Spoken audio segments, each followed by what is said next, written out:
My name is Cindy JZjgb4MAH00714 and I'm from Montville.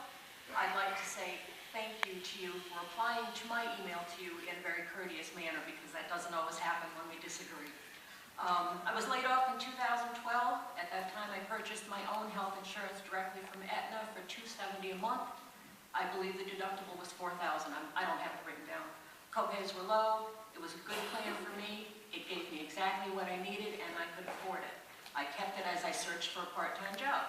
In August of 2013, I received a letter from Aetna saying I could keep my plan, as promised, until the end of the year. After that, the cost would go up to $780 a month with a $10,000 deductible and high copays. Obviously, I couldn't keep that plan. Who could?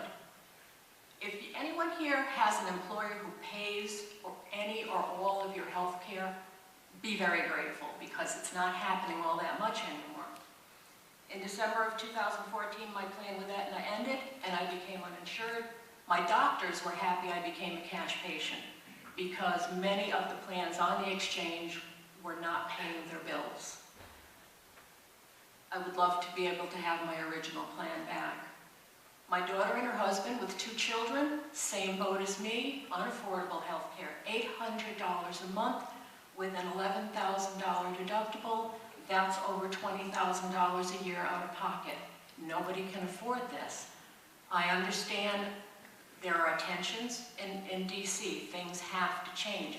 What can we do to keep, I know we can keep the kids at 26 on. I don't think that's a problem.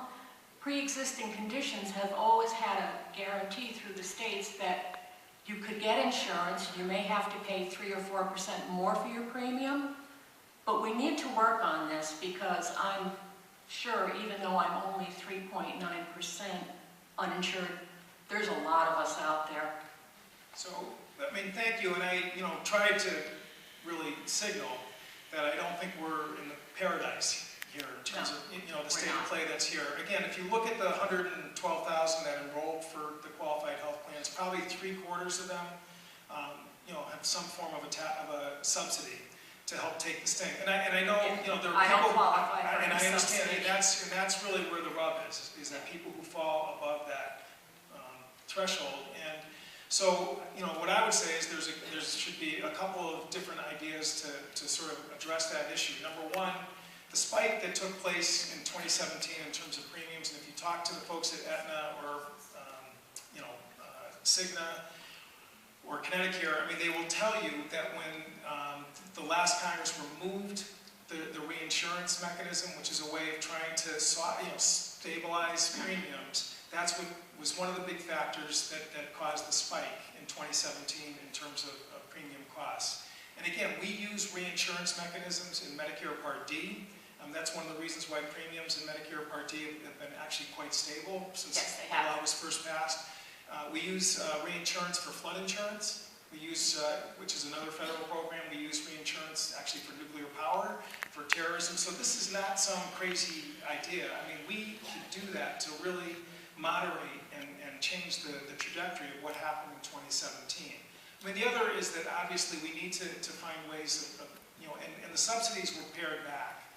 When the law was first passed in 2010, people were nicking, every year the subsidies, which meant people like you got pushed out of the system quicker, and we need to go back and restore what's there. What I would say is that, the pre-existing condition, the risk pools that you mentioned earlier, which existed in the state of Connecticut. Again, I was chairman of the Public Health Committee.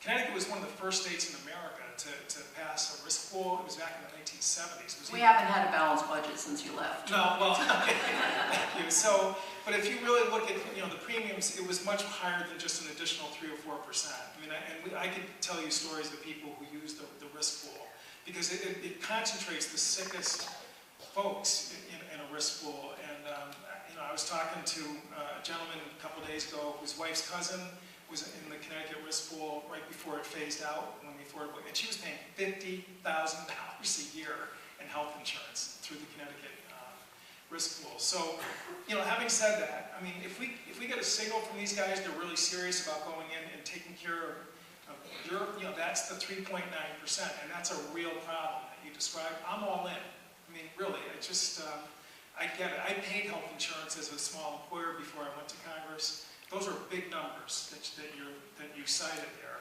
and but that's within the realm of repair, not repeal. I just hope we can all meet in the middle, because some of us are suffering. Thank you.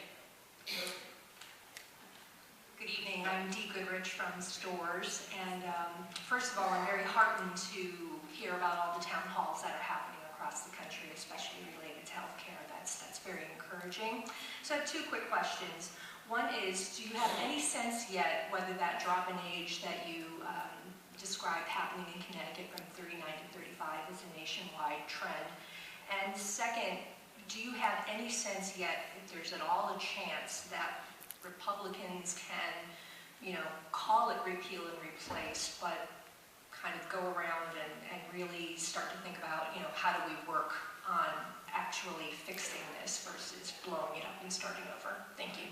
Thank you. So the American College of Actuaries, which doesn't have a political partisan bone in its body, as you can imagine. If you've got a room full of actuaries, they're going to talk about numbers and not party labels. And so they were interviewed recently about whether or not this death spiral is happening nationally that you hear about. And the answer that they gave is that they are not seeing an exit from health plans, whether it's the federal exchange, which covers the majority of states, or even the state exchanges like New York or California, or as we saw here in the state of Connecticut. I mean, the death spiral that Mark Bertolini, the CEO of Aetna, talked about really is kind of a different phenomenon, which is that carriers are getting skittish and pulling out of the markets. But that's not because, the data doesn't suggest that that's because of the population that's buying the plans. What's happening is that the political stability of the plan is so shaky, and if those subsidies get pulled, I mean, that's when you're really going to start seeing people exiting.